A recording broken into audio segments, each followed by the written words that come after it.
Nå er det høst. Det er ikke tvil om lenger. Jeg hadde håpet på at vi skulle få en fin august, og i alle fall en fin september. Det er første uka i september, og vi har hatt regn og snø i fjellene. Og noen har faktisk hatt frost i hagene sine. Jeg tror dere er litt på skjeva, men det får stå, sier Frøde. I dag er jeg bare hundevakt for min gamle lille venn. Ja. Det er koselig å ha han her igjen. Jeg tenkte jeg skulle vise dere litt hva som enda lever i hagen min. For i år har jeg vært veldig lite hjemme. Og da det var som varmest, så skal vi pynte det. En fin blomst. Og det var som varmest en hel uke, og vi var borte. Da trodde jeg at jeg hadde hatt vannhjelp. Det viste seg at det var bare inne i drivhuset, så vidt. Og et par ut av de her plantene som har stått i potter og sånn. Så hele grønnsakshagen fikk stå i 8 døgn med snitttemperatur på 25 pluss. Takk og lov for at det har sånn vannet så godt for å tro da, men det var ganske godt etablert. Men noe gikk jo garken. Veldig mye gikk til frø. Det visste jeg jo. Blant annet Redrik. De frøkapslene. Så det har jeg brukt og gjort. Det har jeg gjort. Der kommer hønsepønsene. Liger jeg. Hei! Gud på dem. Hei! Vil dere ha litt jordbær? Tuppa.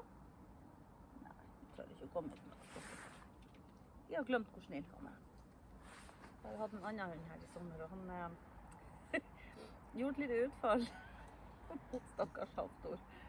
Heldigvis var han begynt å myte da. Det betyr at han skiftet fjær. Så han hadde plutselig ikke hele halepartiet sitt igjen. Det stod i munnen på den hunden. Ja, hei. Nei, som sagt, det har vært lite hjemme og mye farting. Og da går det utover hagen. Men noe lever enda. Det som har vært utfordringen med i de siste par ukene har vært å få samlet inn frø. Jeg er veldig opptatt av å ha mine egne frø. De her ringblomsterne, både gule og oransje. Både lyse og mørk. Ja. Og for ikke snakke om de her. Gullkrage kalles de for. De gamle originalfrø har på 4 år. 5. I år har de virkelig fått kose seg, for jeg har aldri latt de få et bed for seg selv før. Dette er mitt det jeg kaller stjernebedet, mens jeg lager med skaleformer. Der jeg tenkte at urtene skulle få stå, og så kunne jeg gå ut og plukke litt. Og det går ikke med å skaffe seg høns. Så da har jeg hatt sånn tema egentlig. Dette bedet skulle være gult og oransje. Det bakom skulle være lilla og blått. Agurkurt. Vollmøysøster. Den likte ikke at jeg flyttet den da, så den kommer forhåpentligvis neste år. Lavendel. Ja, og så er det litt apoteker, katus. Malvarika. Men nå er jo alt vokst igjen. Gressklipper etter gressklipper har tatt på for seg. Og nå er det egentlig bare det siste resten før vinteren. Men kom igjen, vi tar en runde og så ser vi. En halv hund i bildet stilig. Her er ikke noe oppstillet bilde. Den er nydelige pelargonen min. Kjærlighetspelargon er det noe som kaller. Så mye knopper. Nå vil jeg bare flytte den inn i potteskjulet. Siste rest av de mørke liljene. Cappuccinoen er ferdig. Nei, der er den. Her har de en der. Her kommer høstfloksen. Floppene over her. Så har jeg fått første gang prøvd Rudbeckia fra frø. Så her driver jeg og samler inn. Dette er den som heter Cappuccino. Ja, da har vi en Rudbeckia. Det er altså aldeles nydelig. Fargen kommer ikke godt nok frem. Så har jeg den andre som heter Rustic Dwarf. Den er da litt oransje, litt gul, litt sånn spettet. Jeg prøver da å ta de største til frø. Men det har jo ikke vært tørt. Her da apotekerkattosten, og som alle kan se, så kommer rylliken opp som den vil her. Det bare en gang i solsikke, som ikke ble større enn det der. Oi, da kommer det faktisk en, der kommer en knop til. Ja. Så har vi da det som er igjen av ringblomster. Også det samler jo både frø og blad for å lage salve. De her er så vakre. Men jeg hadde jo aldri trodd han skulle bli så stor. Velter jo utover hele greia her. Denne har vi gullet inn, lavendel.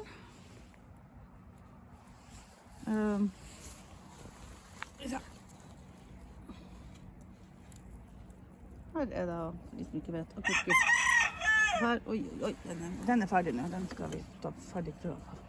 Blåstråle.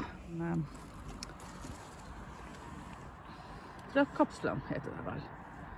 Til en reddik. Hei, Haftor! Skal du rydde litt opp? De er faktisk veldig gode. De smaker jo som reddik. Og da får du veldig mange per plante. Vi har bringebær i hagen. Dette er villbringebær. Jeg hadde et forsøk her på å lage et hyggelbed, så her ligger en masse gammel ved og gressklipp. Men så kommer jo hønen. Så her står det litt grann ugress overalt. Dill, persille, de har nok klart seg bra nedi her. Det her, jeg må finne noe annet som kan stå her, men de tistlene har fått tatt litt over, fordi at akkurat her er de her stygge lokkene til septiktanken. Gressløk, seiersløk, gressløk, pipeløk. Det har vært dårlig å teste i år. Pipeløk er veldig gøy. Mer seiersløk. Voldsomt mye gress. Her er det ene potetbedet. Her ser vi noen blomster på det. Der borte er det andre potetbedet. Og en liten vidrebarra. Oi, det er tislene. Her er ikke plukket alt. Jeg har fått besøk av larver, som du ser, på mitt rips. Her er hvite rips. De synes jeg er best. Der er stikkelsbær, de hadde også besøk av larver. Det er litt for mange epler på det treet. Har du hørt om noe som ikke kunne... Og så har jeg fått mye rust på de. Nei, ikke rust, sopp er det vel. Sånne flekker sånn som det der. Her ser du bedre. Det her er Transparent Blanche. Veldig lett å kjenne igjen det eplet. Fordi den har de her kantene. Den blir liksom litt jevn. Men hønsebøndene er glad i epler. Sant? Sant, Haftor? Godt med epler. Men de må ikke spise frøene.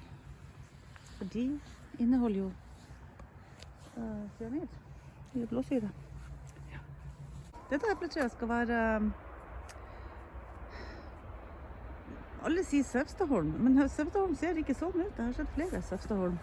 For det skal kunne pollinere bra mot Transparent Blanche. Det stemmer ikke i mitt høy. De her tagetesene har strakt på seg, blitt lang. Sikkert for å få lyst og bli trangt. Litt bidens. Håper jeg at jeg får til å ta frø den. Jeg vet ikke om det går. Det stikte seg inn mynte, det er jo overalt. Her er litt mer den størrelsen jeg har vært vant til å se mine gullkrager. Ikke sånn som der borte, der de velter ut sett. Og så tror jeg at det her jeg har pepperrota mi. Dette var et forsøk på en musselsquash på svensk. Hva søren heter det på norsk? Ja, men det har ikke vært rett i sommeren da, for våres del. Det der er vel det største. Nei, jeg har en her, tror jeg. Kanskje. Ja, og ta en titt her. Masse frukt, så jeg måtte toppe planten til slutt. Det her, ja. Kanskje. Men det ser jo ikke ut som den blomsten har åpnet seg. Forstår ingenting. Jeg får visst en. De der. Ja. Rossene liker den til hjørnet. Det står 2 planter her. Det er den andre. Vi ser, dykker ned og ser masse grønt. Det er vel det jeg får. Grønt. Så har jeg Shiraz, sukkerert i lilla. De her skal bytte frø da. Derfor har jeg knytt på. Men det skal jo alle som står igjen her. De fikk ikke nok lys. De synes ikke jeg er så god å spise som sukkererte, for de er litt, hva skal jeg kalle det for, litt tørrere. Men det er jo mer antioksidanter i det. Så de er veldig lekre i en salat. Jeg strimmer det. Så har vi lokførere Beifels gjettesukkerert. Eller gjetteert heter den alle. Her. Ser du her? Den er nydelig. Jeg har tatt alle frøene mine, så nå må jeg klare å få... Nå har det vært vind, nå har alt, så det blir tom. Jeg må klare å få de frøene til å bli moden. Men med så mye regn, så tror jeg alt råtner i stedet. Kanskje. Jeg skal ta opp planten. Og så skal den skal spises da. Den her er best å ta hele planten, henge den opp ned. Og så få tørka frøene på den måten og få de ferdig. Jeg tror jeg skal gjøre det ganske snart. Sjekke værmeldingen for uka. Kanskje det står noen dager til. Så har jeg litt forskjellige sukkererter som jeg hadde egne frø. Det var litt blandet her, så jeg har plukket og plukket og plukket. Et par kilo, det har det vært. Og der står også en liten malva. Du kan se bort til rotet i bakgrunnen. Sånn. Her sto litt bondebønner. Jeg har lagt de siste her stå litt ekstra. Jeg prøvde å tørke masse til egne frø. Så har jeg en sort til som er rød, som jeg har her. De tror jeg vi kan ta inn. Disse bønnerne, nå har jeg glemt hva de heter. Hvis jeg kommer på det, skal jeg skrive det på teksten. Litt usikker på hvorfor jeg gidder. Det blir jo aldri noe ut av det. Men så jeg jo her. Plutselig ser jeg. Her har jeg fått bønner. Disse har nok vært beskyttet av de her gresskarene og fått det veldig lunt og fint. Eller så tåler det mer. Det her er vel, tror jeg,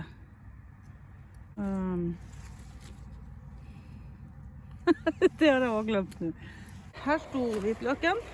Jeg har fremdeles nettingen over, for fuglene har vært helt gæren etter å grave opp. Så stakkars rødbetteren som står her. En rar ting egentlig, for jeg liker jo ikke rødbetter, men jeg vet jo at jeg trenger jern, så jeg prøver å lære meg å spise den. Jeg sår dem jo i klumper, og hvert frø har jo flere planter. Så det er noen her. Jeg tror det har styr. Det her tror jeg blir... Ja, den var fin. Og så nederst her står en squash, eller zucchini, eller hva mer kaller vi det her. Ja. Tortilla i dag. Å, hjelp! Jeg har ikke vært hjemme, men jeg har regnet. Ja, da blir det squash-suppe. Etterpå. Neste forsøk. Også det siste frøet jeg hadde. Det er spagetti squash, og alle fruktene har råtnet etter hvert. Også de som har sett har blitt pollinert. Så den gikk ikke bra i år. De fleste blir sånn som det, og så begynner det å råtne. Men jeg har fått der. Og se her. På denne siden har de kommet klart. Men det er jo ingen som er moden. Hvordan skal jeg få de moden når snøen er på tur? Her har vært litt frost, ser du. Også i min hage. Men bare bladene, ikke stilkene. Jeg må prøve å pakke den inn. Så er det hagesyre, eller trædgårdssyre på svensk. Jeg vet ikke hva det kalles for på norsk. De var både flere og større enn jeg hadde tenkt. Mer rødbeter. Nedi her. Der ja. Og sellerirot. Den begynner å bli gul i tuppene. Og den tåler jo heller ikke frost. Det blir som det blir. En liten representant. Her. Men den er ikke stor. Men jeg har jo bladene da. Det er mye smak i tida. Putta inn en liten purre. Her har vinden tatt min frivillige solsikke. Stakkars. Jeg må finne en stakkars liten. Jeg må finne noe å bytte den opp med. Her har jeg kast i natt. Blir ikke så bra. Driver og tørker opp noe reddikfrø der. De fikk som sagt gå i blomst, og så får jo hver plante massevis av sånne her. Så de her blir til frø, mens de grønne som står ytterst. Og så smarte for sent å ta inn. De er som reddik-erstatninger. Gulrøtter. Det var veldig fint, jeg var flink å luke. Det er helt sant. Skal vi se, hva har vi her? Jeg ser ikke loppene lenger. Så får jeg vel ta når jeg tar de opp. Men det ser lovende ut på en del av de. Det her ser ut som oksfart, for den er så bred over nakken. Veldig godt. Mens nats er så tett, så at det blir bare bitte små gulrøtter. Men pizza, det blir mat det også.